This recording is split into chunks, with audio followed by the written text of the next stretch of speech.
അസ്സലാമു അലൈക്കും വറഹ്മത്തുള്ളാഹി വബറകാതുഹു. നബി സല്ലല്ലാഹു അലൈഹി വസല്ലമ തങ്ങൾക്ക് വയസ്സ് 35 ആ സമയത്ത് നടന്നൊരു സംഭവമാണ് ഇനി വിവരിക്കുന്നത്. മക്ക പട്ടണത്തിൻ്റെ ചുറ്റുപാട് മലകളാണ്.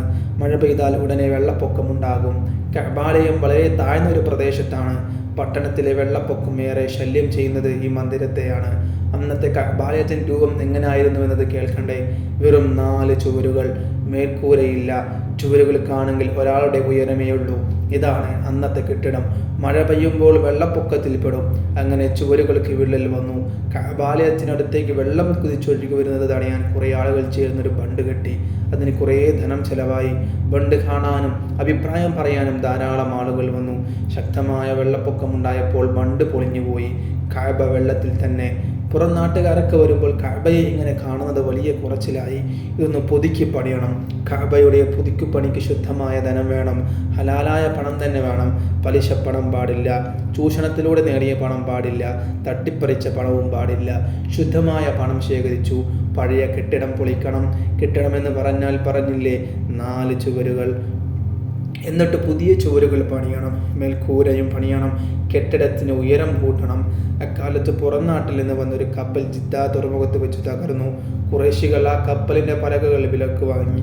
കപ്പലിലെ ആശാരപ്പണിക്കാരൻ്റെ പേര് പറഞ്ഞുതരാം. ബാഹുമുറുമി. വിദഗ്ധനായ തച്ചുപണിക്കാരനാണ് ബാഹുമുറുമി. ഖുറൈശികൾ ബാഹുമുറുമിയെ സമീപിച്ച് ഇങ്ങനെ അപേക്ഷിച്ചു: ഞങ്ങൾ കഅബാലയം പുതുക്കി പണിയാൻ തീരുമാനിച്ചിരിക്കുകയാണ്.